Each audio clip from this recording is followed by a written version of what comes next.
Welcome to Houston Sports Talk with your host, Robert Land. Thanks for checking into the best Houston sports podcast. Welcome to our live Astros-Rangers Game 1 postgame show. Astros in the ALCS for the 7th straight year. Robert with Stephen Kerr, 70 years of journalism between the two of us. We're Astros fan lifers as well. And Stephen, it's one of those games where you just couldn't. It's like regular season Astros. They just all or nothing. Offense, offense, nothing. Yeah, and when everything that could go wrong did go wrong. And can I make a request? Can the Astros please not play on Sundays when the Texans are playing? Because they just don't seem to do very well, Robert. Last Sunday, It was game 2 of the ALDS. Same thing. It's like they were sleepwalking. The game was at home. And you come into tonight's game with the Rangers, and that's what you got. But, I mean, the Rangers are reminding me, Robert, especially with their pitching, they're reminding me a lot of what the Astros did in pitching last year. They're 6-0 in the regular season, and in 52 postseason innings, the Rangers have led in 43 of them. 43 out of 52, they have not trailed. I mean, that's pretty remarkable, and you got to account that to the pitching as much as the hitting. Yeah, where was that Astros offense we saw a couple of weeks ago against the Rangers? It just was like killing it all over the place. Well, I you even said that the other day, and I knew it wasn't going to be like that. But my goodness, it's not like the Astros didn't make hard contact, but it was just one of those nights. And Evan Carter, their left fielder, I don't think he's even played 30 games with the team this year, has he? He was a late call up. And he is just lights out. And he was definitely, if there was a star of the game, I guess you could say Jordan Montgomery was also the star because he pitched well. But yeah. Evan Carter, Evan Carter saved the day for the Rangers. And it was just several plays. I mean, Bregman got robbed a couple of times from him. Jordan Montgomery just sounds like my butler's name. I mean, if I had a butler, I don't know if I've got a butler yet, but hey, get in the comments, by the way. We want to hear from you. And Jay says it hurt, especially being there in person. And Stephen Jay was with us on the Texans postgame show as well. So anybody else out there that, went to this game or even was at the Texans game? Maybe you were at both games, but yeah, Jay, just let us know what it was like out there. Did you think the fans were in this enough? Did you feel like there was enough energy in the building? Because it seemed like there were times where guys were just kind of sitting on their, guys and girls, of course, were kind of sitting on their hands. Yeah, we've talked about this a lot. Well, Jay, I'm glad I didn't call your house today because you wouldn't be home all day if you went to both games. That's pretty impressive. But I don't think he went to the. He was just at. He was here on our post game show. Okay, gotcha. All right, but yeah, it would be interesting to know if somebody was there at the game about what the atmosphere is, Robert, because we've talked about this repeatedly. You go into Minnesota, they're rocking. Arlington, they've been rocking with their home postseason games. And the Astros, it just kind of seems like the fans are almost sleepwalking like the team. But I admit, when very little is happening, it's very difficult to get up and just stay up throughout the whole game. Open the roof. It's this closed roof is not helping the Astros this year at all. We're not benefiting from closed roof at Minute Maid Park. They're not benefiting from Minute Maid Park. So it's just time. Now wasn't the roof open in game 2 last Sunday, if I recall? Wasn't that the game where the roof was open? I think it was, and we were sluggish then too. So I'm not sure if it matters. Yeah, I don't know. Open it halfway, maybe just that's something different. If you can do that. Well, let's unpack it a little bit. Second inning, Astros, bad luck. I mean, sometimes it's just bad luck. Abreu deflects the Carter single on a diving attempt at first base. Carter was a real pest in this game. That deflection helps Carter to second. It looked like if Pena caught Tucker's throw cleanly, he could have got Carter at second. Of course, Heim knocks Carter in with a single immediately. Turns into a bases-loaded jam. But Steven Verlander escapes more damage. And, that was a big inning for Verlander, but that's just one of those where it would have mattered. But it was one run. Astros would have had to score a run, obviously. That would help. Yeah, I know. When you look back on it, it really didn't matter because the Astros didn't score anything. And, Robert, it's odd how a pitcher can look great one inning and not so much the next. Verlander only threw 7 pitches in that first inning. And then the second inning, that's when he ran into trouble. And the walk to Taveras, it's pretty sad when you walk the 9th hitter to begin with. But Taveras doesn't walk very often. It was only the 35th time he's walked in 554 plate appearances. And then he comes to hurt them later in the game. But it's just one of those things, one of those bad innings that he had. And I can't really call it a bad inning because he only gave up 1 run. It was a tough inning. But, gosh, it was the only run the Rangers really needed all night long. Jay said there were too many Rangers fans at Minute Maid. What are we doing here, guys? Come on, don't let those guys in our ballpark. You got to buy those tickets. Well, you know what? That was something that I think we knew was going to happen, is there were going to be a lot of Rangers fans because it's only, 250 miles away down the road, I-45. So that's not too surprising. And hopefully a bunch of Astros fans will turn out in Arlington like they did during the regular season when the Astros and Rangers played. Yeah, it seemed like we were playing a home game up there when we were playing in that series a couple of weeks ago. So absolutely. I don't know. Anyways, 2 great chances to score coming up here. 3rd inning, runners first and second for Jordan. Jordan Montgomery, the butler, gets him on a 3-2 curve, well out of the zone. Don't know why Jordan wasn't seeing the ball that well against Montgomery. He struck out 3 times.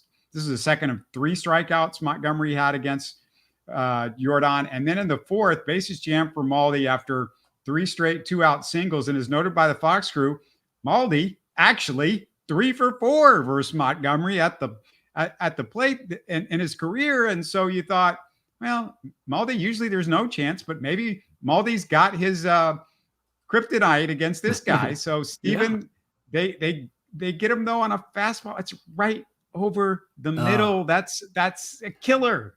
Yeah, that is a killer. And by the way, those 3 hits, 3 for 4, lifetime against Montgomery, 2 of those were home runs and the other was a double. And yet none of that came into play. It's when you hope that history would repeat itself. And that really hurt, Robert. I mean, that's 5 runners on base that the Astros left on in both of those innings. And, those were obviously the best chances they had, because from then on, it just wasn't happening. There is obviously a plan going back to Jordan. There's a plan on how they're going to pitch to him. They are going to bury stuff inside on his hands, off the plate, or in on his hands. They're going to take their chances that he can't get around on those pitches. Because if you looked at the pitch chart, Stephen, it was all like not just inside, it was inside off the plate even most of the time, up and down everywhere. Yeah, it was. Now, that second strikeout on that curve, it was away, but the rest of those pitches were inside. And I noticed, the Twins pitchers were pitching a lot of the Astros hitters inside in Game 4 and just jamming them. And that's what the Rangers were doing. So somebody's been watching tape, Robert, obviously. Jay says, I bet the Fox announcers wanted the Rangers to win. I don't know about that, because there's no big help if you're going to see a World Series with the Rangers. And I don't know if the Rangers have much of a following. And I don't know if you want the Rangers to win. I just think they want a close series because that gives them the best ratings. Well, that's right. You want a close series, and you just think about it. If the Rangers and the Diamondbacks met, the networks don't want that. So they at least want the Phillies in there and the Astros. That would be the best scenario, just because it's a rematch from last year. And, the Astros, let's be honest, they're the team everybody loves to hate. At least, well, maybe not everybody, but there's still a lot of Astros haters out there. But they'd love to watch them on TV to see if they're going to lose. 5th inning in the great Justin Verlander tradition of giving up solo home runs. He gives up a solo shot to Taveras, bottom of the lineup hitter, didn't matter. Pestery. That's a new word I've come up with. Pestery, Stephen. Pestery. Yeah, I like that. Oh, and let's talk about Taveras for a second, shall we? Is it ironic that the cousin of Willie Taveras, Astros fans know who Willie Taveras is. Robert knows who Willie Taveras is, right? Oh yeah. I thought of him the whole night. Yeah. He was with the Astros when they went to the 2005 World Series. So the cousin of Willie Taveras comes back to haunt the Astros. I call that twisted irony. You can put whatever term you want on it, but that's what it was. I think Willie even played for the Skeeters maybe towards the end of I his believe career. he did. Yeah, briefly. Yeah. But Yeah. Stephen, there could have been more traffic if Verlander's personal center fielder, his briefcase didn't come with him and make a diving catch. Great catch by Dubon there. Yeah, for sure. And Mauricio Dubon, again, is somebody that you don't talk about a lot, but being in center field, and he wasn't in center the last time Verlander pitched. It didn't seem to matter, but he was this time. Yeah, it might have been some people, I wish Brantley was in left and Chas McCormick was in center field. And I don't know if it would have made much of a difference in this game because it wasn't like Dubon did nothing offensively. He did and he didn't lose the game in a defensive role in center field. So, no, I don't think it would have mattered at all. Yeah, no, he is the better center fielder. It's just a matter of if you think it's worth having Brantley in there for the lineup purposes. And of course, Brantley has not been good, as we know, Stephen, recently in the last few years, I guess, against lefties. And they started Montgomery, and Brantley was on deck for Dubon late in the game, by the way, just if people missed that part. He was. If he'd gotten a chance to bat, he would have hit for Dubon. 7th inning now, Verlander comes out of the game after putting a couple of guys on. He throws 101 pitches for the first time since July the 14th. So back on Bastille Day. I know that little fact there. That's a little French holiday. And then, Stephen, I just, I got real frustrated because Verlander, you got to throw a no-hitter and you got to inspire your team to score 10 runs. This is a major fail by you, Verlander. Come on, man. Yeah. Where is postseason Verlander? Vintage Verlander in the postseason. Come on, Justin. No-hitters. They should be, like as easy as Nolan Ryan throwing no-hitters.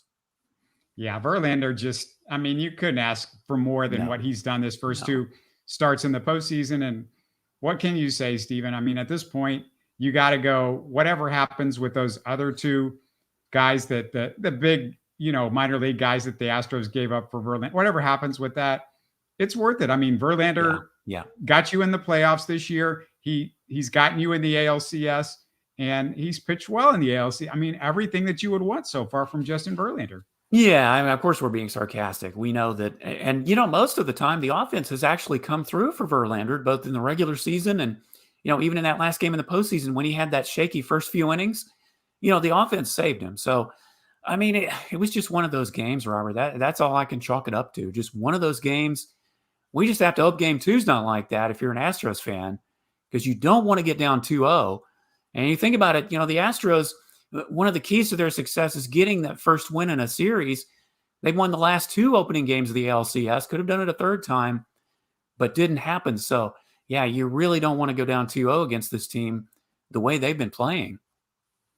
All right, let's get to the last Astros real opportunity, and it blew up very quickly. And this is starting to become a real pet peeve of me and something I don't understand. This is like UFO sightings and, just all those things that just kind of confuse me and confound me that we just can't seem to figure this out. Is Bregman hits that deep fly ball to the wall. Carter, again, he's everywhere in this game, makes a nice jumping catch at the wall, just handling left field pretty darn good for a guy that, is not a regular at Minute Maid Park. That was a really good catch because you had to know where everything was out there in the nooks and crannies. But what we got to discuss, Altuve not touching the second base bag on his way back to first.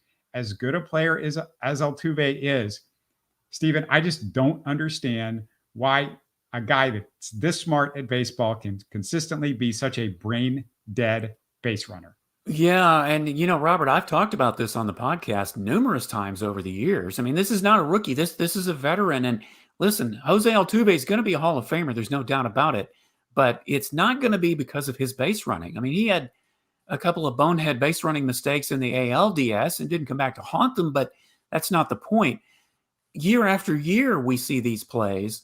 And this was one, it could have, Alvarez did ground out to end the inning. So I guess it wouldn't have, but what if Bregman had hit that ball over the wall? Who knows what could have happened? So just really really poor decision-making by Jose Altuve on that play and just on numerous others over the last few years that we've had to talk about.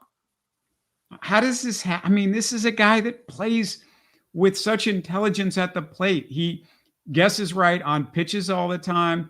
He knows what he's doing out on the field most of the time, but when it comes to base running, it's just this is something that you would think he would be working on. And I don't know how you're not working on something like this. And I don't know if it's a working on thing or it's just something that you either do well or you don't do well. I mean, how do you look at this, Stephen? Well, some hitters I don't think work on base running as much as they probably should. I mean, it is a very important aspect of the game, and we don't talk about it a lot unless something bad happens or unless somebody steals home. But I do think it's something that there are certain players like Kyle Tucker, for instance. He's not the fastest guy on the team, but I think Kyle Tucker is the smartest base runner on the team, certainly one of them. And I think a lot of it has to do with, and I don't know what his work regimen is. I don't know what Altuve's work regimen is, but it just makes me think that Tucker, maybe he spends more time and is just studying running the bases and studying pitchers and things of that nature, and knowing where the ball is going to be. And that's where you rely on your base coach for a lot of that. And we know Gary Pettis is certainly a great base coach, and so is the other one. But yeah, Robert, it's a head scratcher because it's happened way too many times for us to just gloss over it. If you guys have a thought or an opinion about Altuve as a base runner, let us know. But you just mentioned somebody, Kyle Tucker, that I wanted to talk about. He has the collar in this game, and Kyle Tucker in the postseason has not shown up. The Kyle Tucker with the baseball bat in his hand that hits for the Astros. And he was kind of scuffling a little bit late in the season too, but yeah, man, he's just not there right now, Stephen. And when you look at the lineup, even though the Astros didn't score a run, everybody got on base except for two guys. One of them was Yordan Alvarez, and we talked about him Kyle already. Tucker. And Yordan's got an excuse. That guy carried you through the first round. Kyle Tucker is just like the only other guy that didn't do anything. He was 2 for 14 in the ALDS, and that made you concerned. You don't always carry what you did in the past series into the next, but sometimes you do. And at least for tonight, Kyle Tucker certainly did. And that's one of the things when your main hitters don't get on base, then that's one of the reasons your offense does scuffle because, then you're talking about some of these other guys that kind of have to kind of pick you up. So the more of these guys that can come through, and Kyle Tucker definitely needs to do that, especially if the Rangers pitching is going to bear down the way they have. All right, Stephen, how do you see this looking forward? We got to steal a home game. You know how the Astros are. You steal one at home so you can go ahead and take care of business on the road. Yeah, well, that certainly has to happen, Robert, because you're going to have the next three after game 2. You're going to have the next 3 games in Arlington at Globe Life Park. So, the way the Astros have been doing on the road, maybe that's what they need to do. But I still don't want them to get down 2-0 and then have to go to Arlington for the next 3 because the Rangers would only have to win 2 out of 3 to win the series.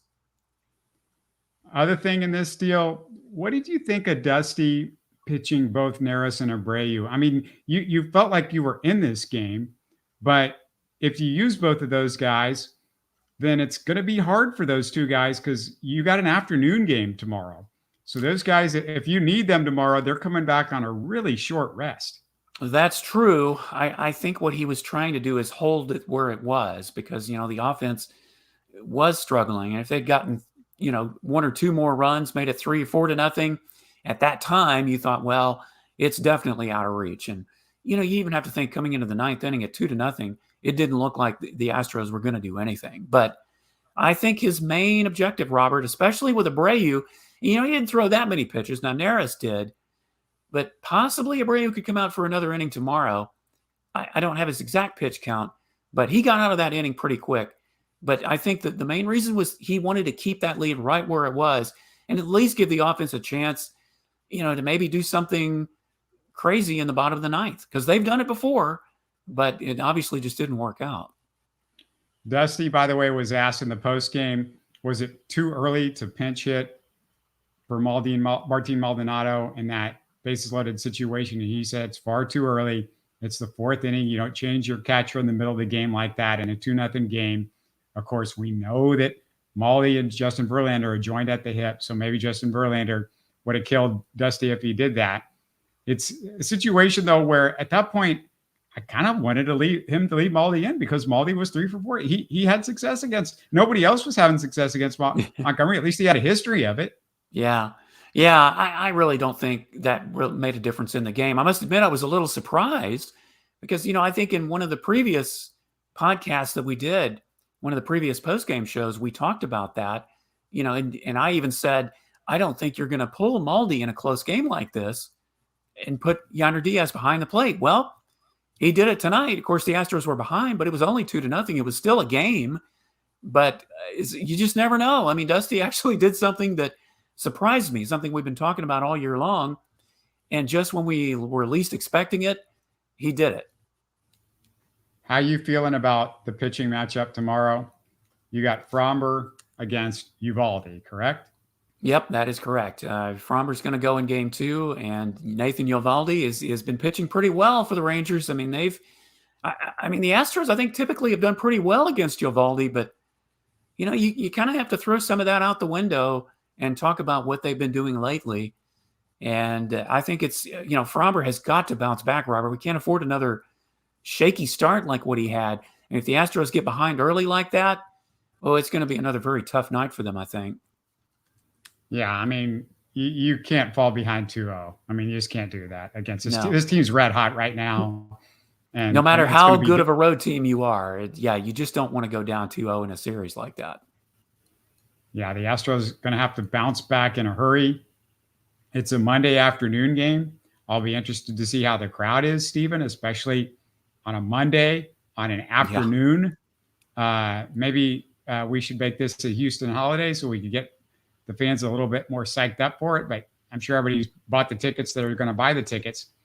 So it'll be interesting to see like what the atmosphere is like on a Monday afternoon game for a playoff ALCS. It's the Rangers, so we're trying to make this thing into a rivalry, it seems like, or, there's a rivalry, it seems like, on the artist formerly known as Twitter with Astros fans and Rangers fans. But I don't really sense that this is like, because of how much the Rangers have struggled in the last decade, that I just don't get the sense that this is like really, even Seattle, that's become a huge rivalry because those two teams get in fights and there's inside pitches and all that.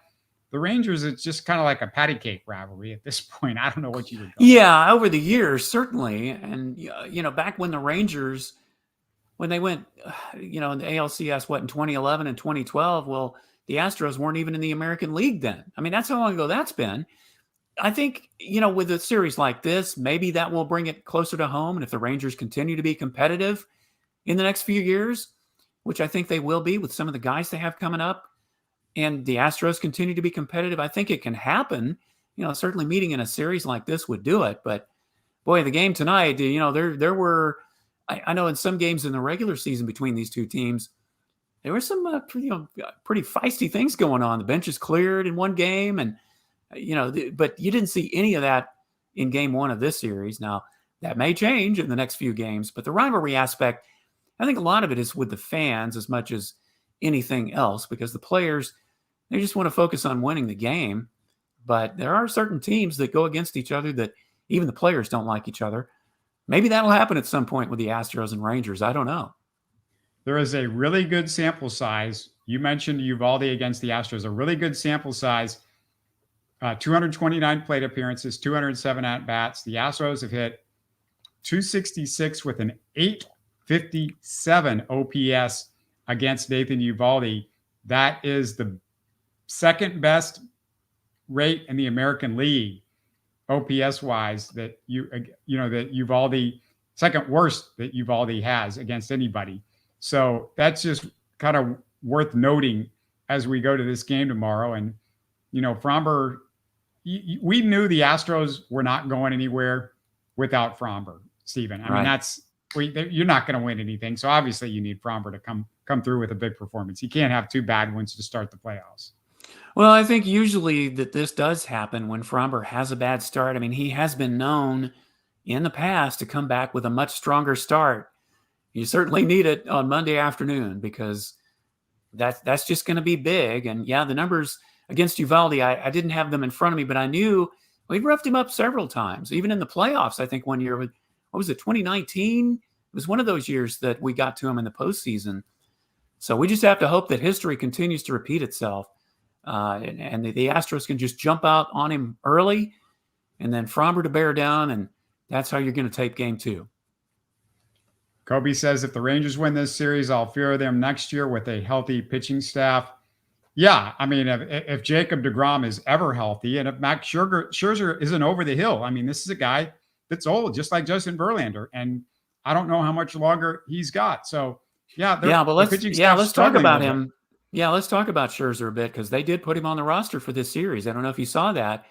If they did that, that must mean he's going to pitch in some capacity. I can't imagine that they would just put him on as a figurehead, even if it means him coming out of the bullpen. So Scherzer could actually be available for this series, despite the fact that he's been injured for the past several weeks. But you're right.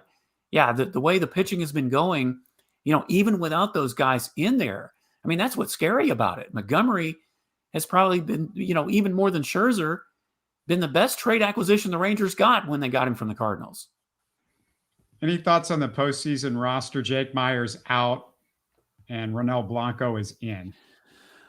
Not too surprising. I mean, Jake Meyers didn't even play in the ALDS. I think the thinking, from what I heard Dana Brown say on the radio, Astros radio pregame show, one of the reasons they brought Ronel Blanco on is just, to give some more longer relief, especially that, he could, if needed, pitch a couple of innings every couple of days if necessary. Now, I know, we're still waiting for Ronel Blanco to really break out and do something.